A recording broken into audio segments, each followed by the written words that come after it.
Date.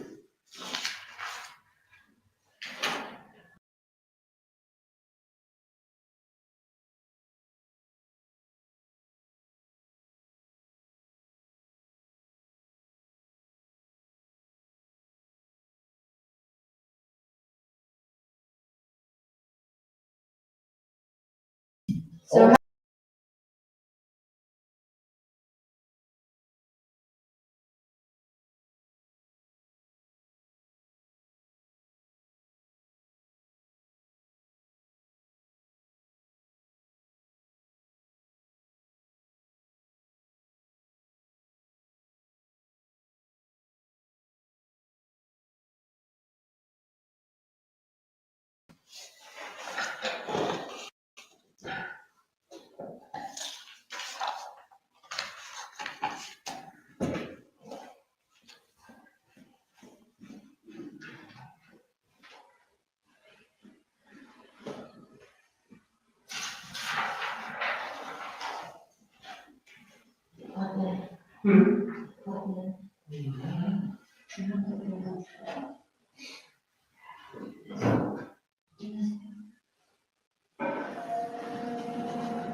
It's on?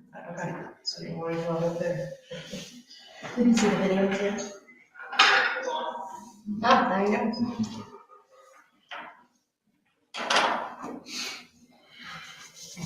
You ready? Let's call a special meeting of the Berlin Township Trustees to order. All please rise and join me in the pledge of allegiance. Pledge allegiance To the flag of the United States of America, to the republic for which it stands, one nation, under God, indivisible, with liberty and justice for all. Thank you. Please call roll. Fuller. Here. O'Brien. Here. Rail. Here. Okay, because this is a special meeting, it was very limited in what can be discussed. There are two items for discussion. One has to do with the legal case, and with that, would like to suggest we go to executive session for discussion of that. Mr. Chair, point of clarification, just want to confirm that this meeting had been noticed as advertised in our policy, Yes, confirmed as 24 hours in advance outside the bulletin board. Other than the website, because office was closed yesterday. But that's not a requirement for the policy. The policy is outside of the bulletin board, It's on the there. trustee's office, it was there 24 hours prior to the meeting. Thank you for that. I was here earlier and saw it on the bulletin board, so I didn't, wasn't even a question anymore. Anyhow, what, anything else? No, that's all. Okay. Would someone like to make a motion to go to executive session for the purpose of, because I don't have the, Is it G? 3. Move to recess into executive session from special regular session pursuant to ORC 121-22G3 for matters concerning impending or imminent court action. Second.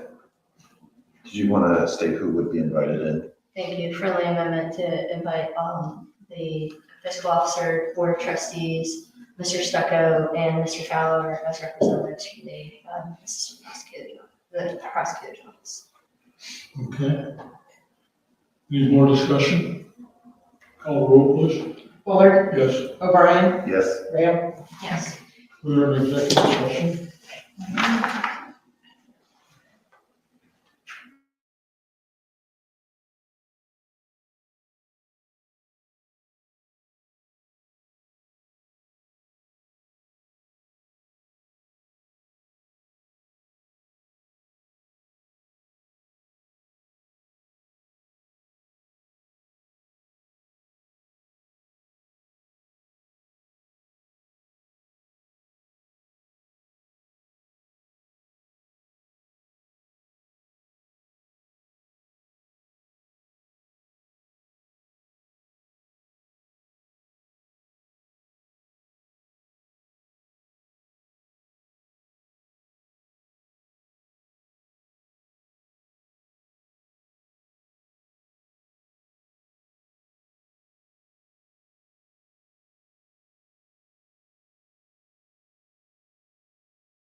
Good.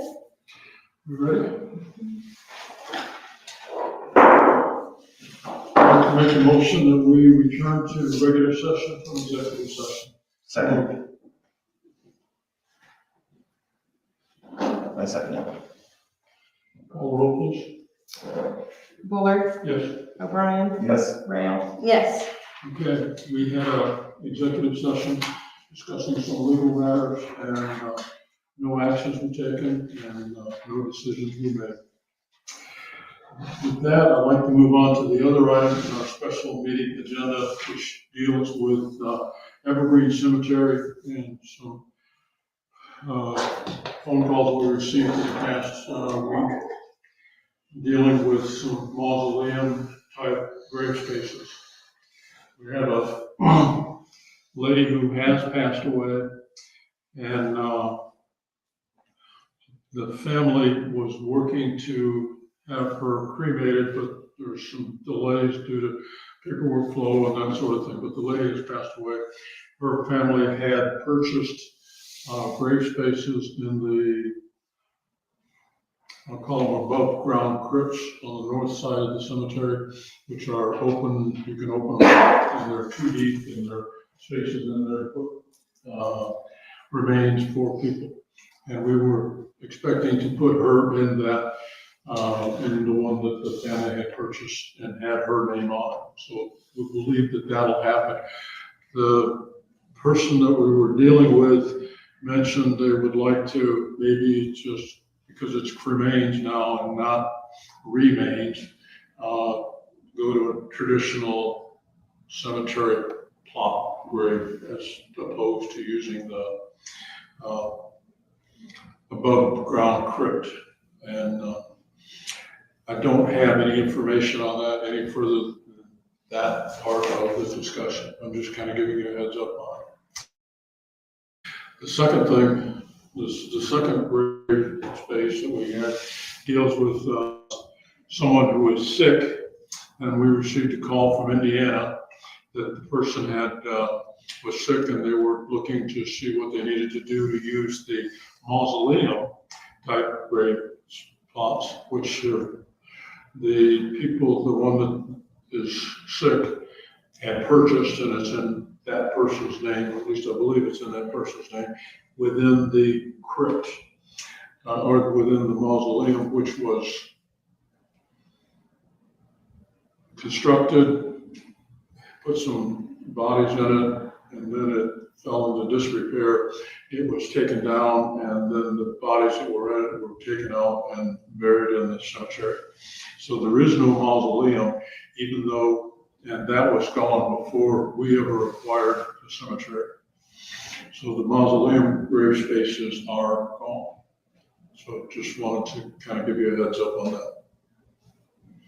So that's not a real estate type of asset. So did the responsibility come to the township? Because whereas before, if they purchased a grave site, they have the right to use that grave site, but they lost everything else that they paid for. Well, this isn't a grave site that they paid for, so.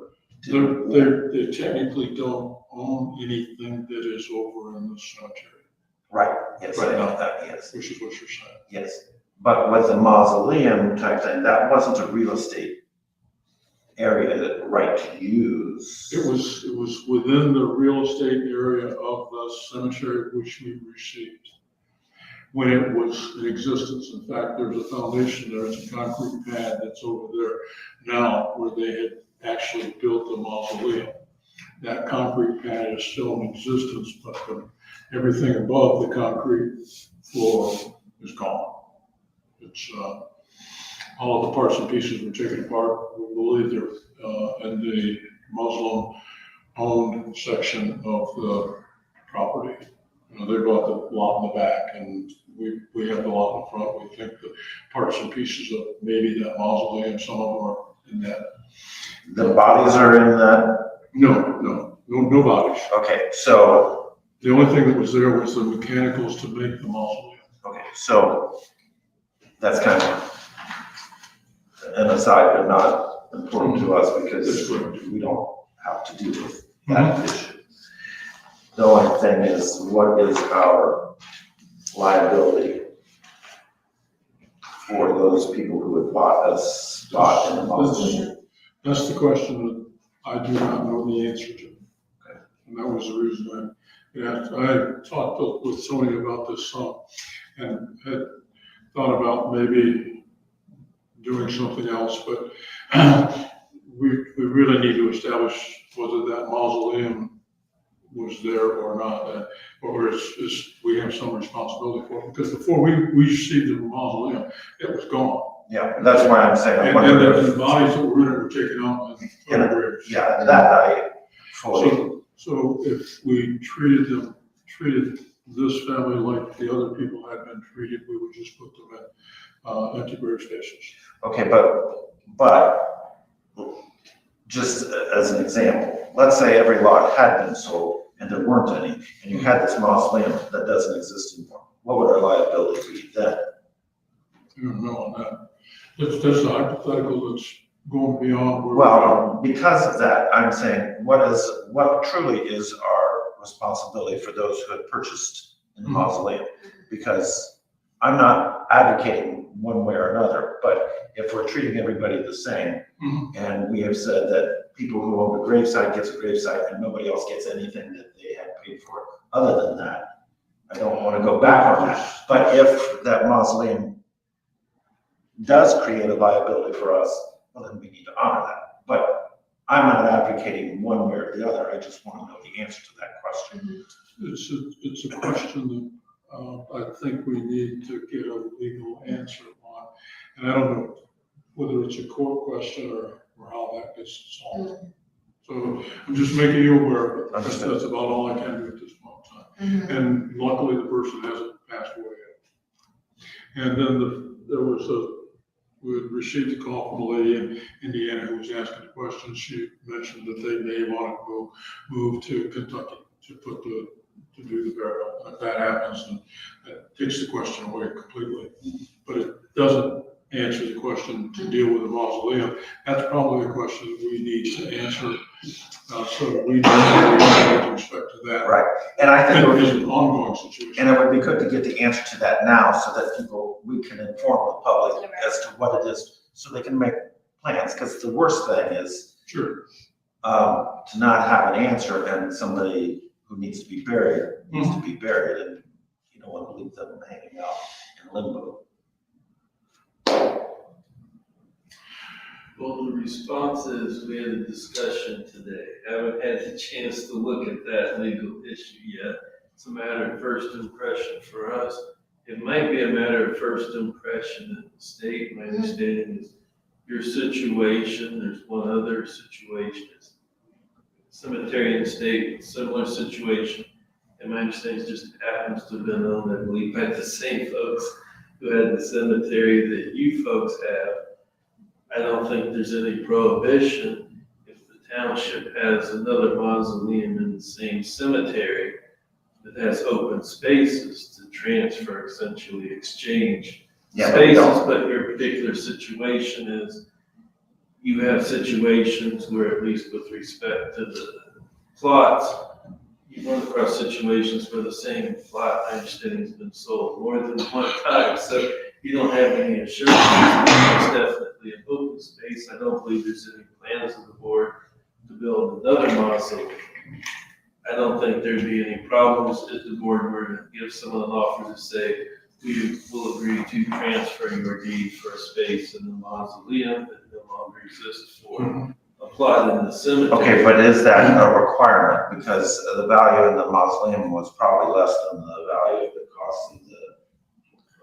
I would, without having had the opportunity to research the issue, my guess once again, it's probably a matter of first impression, but I would guess it probably comes down to, when you purchase a plot, you aren't buying the fee to that area, you're buying a right of being a burial right. Same thing in terms of being placed in the mausoleum. I would say, I would venture to guess, that would probably be viewed by the courts as essentially right to be buried there in the cemetery. I don't think that how this matter has transpired, that anyone would have a claim against the township that would say, we can force you to build another mausoleum. I don't think that exists. But if someone purchased essentially a right to quote unquote be buried in the cemetery, not in the ground, but placed into the crypt in the mausoleum, my guess is, without having had a chance to research it, it'd probably be viewed by the courts as pretty similar, if not identical, to the right to be buried. You have a plot in the cemetery. In terms of your hypothetical, if all the plots have been used, I don't think that's necessarily the case. So that hypothetical wouldn't necessarily come into play. But to answer the question in terms of what you have an obligation to do, I would say, once again, matter of first impression, but in terms of why there's a township cemetery, why a township has sovereign immunity in terms of operating a cemetery. United States municipality doesn't have sovereign immunity with operating its cemetery. It's a governmental function, and I would guess at the end of the day, if someone says, I purchased a right to be buried in the crypto mausoleum in the cemetery, if for whatever reason the mausoleum no longer exists, if there is space for them to be buried, the township gave them the option to be interred there in the ground. I don't think that there would be any problems with it. Now, with your hypothetical, taking a little bit further, if the person were to say, well, I have a right to be placed in the crypt of the mausoleum in the cemetery, if one doesn't exist, nothing prevents them from seeking to sue the township. How that would play out might be a different story. But as Mr. Bullard said, in this particular case, it might not be an issue at the end of the day. So in a sense, it's waiting to see. I can look at the issue, but my guess, without having had a chance to research anything yet, at least here in Ohio, my guess is there probably aren't any examples. I can look to see if there's situations elsewhere that have occurred in the country. Okay, so one of the things that you brought up that I never thought of it quite this clearly before is when they sold a lot that was already filled, a gravesite that already had somebody in there. Which would be fraudulent, of course. And so do we owe the person who bought the one that is already filled a gravesite? Because you bought this one, they defrauded you, we didn't defraud you. Well, I'd say I couldn't state anything definitively. Once again, I haven't researched that issue, but my guess is if the township has spaces that are available in terms of the nature. So that means they could have sold 1,000 graves at the same site and we would be responsible for 1,000 grave sites? That's what I'm saying. I had to look to see, be able to give you, I couldn't give you a definitive answer right now. But if someone has a deed there in the cemetery, and if the court order was, you've inherited, you've been given, not inherited, you've received this cemetery, you're now responsible for this cemetery. In terms of, say you have another situation, you bought a deed before a plot, before I bought a plot, there's a body buried in it based upon the plot, the deed that I had, and then you come in and you go, wait a minute, I bought this 30 years prior to that. I think to the extent that there are spots available, it probably. So you're saying that we're required to, if they sold the same lot 1,000 times, we're required to bury 1,000 people? What I'm saying is, I have to research the issue and give you. But my sense would be, even if that was, if we were obligated to honor a fraudulent deed in this particular case, we would likely need to honor that which we have spaces available for. Well, that's not what I'm hearing. Let me change you're saying 1,000, the number you should be using would be 20 to 30, which is what was sold to the Islamic Society of Central Ohio. And we've been providing those grave spaces.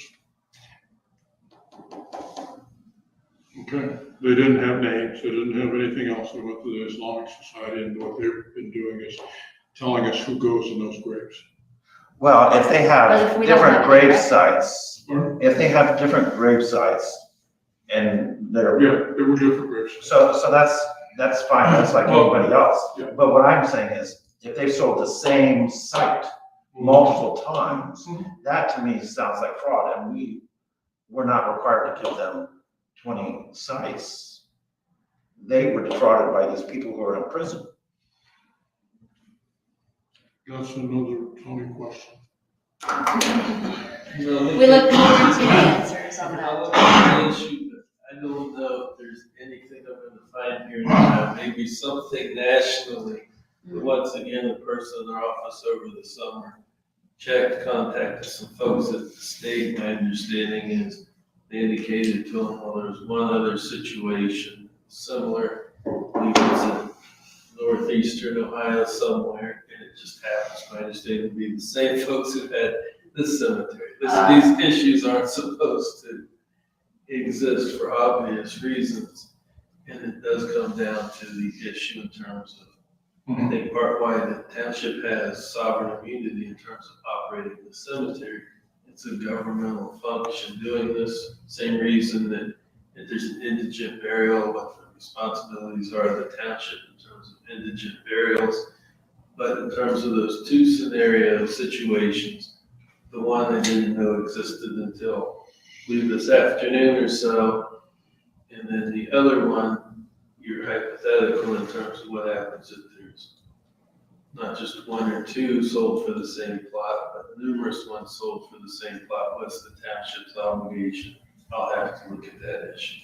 Because people come in with these deeds that we've never seen. They're not in the records that they turned over, so we don't know. That's why we quit selling them, is we don't know.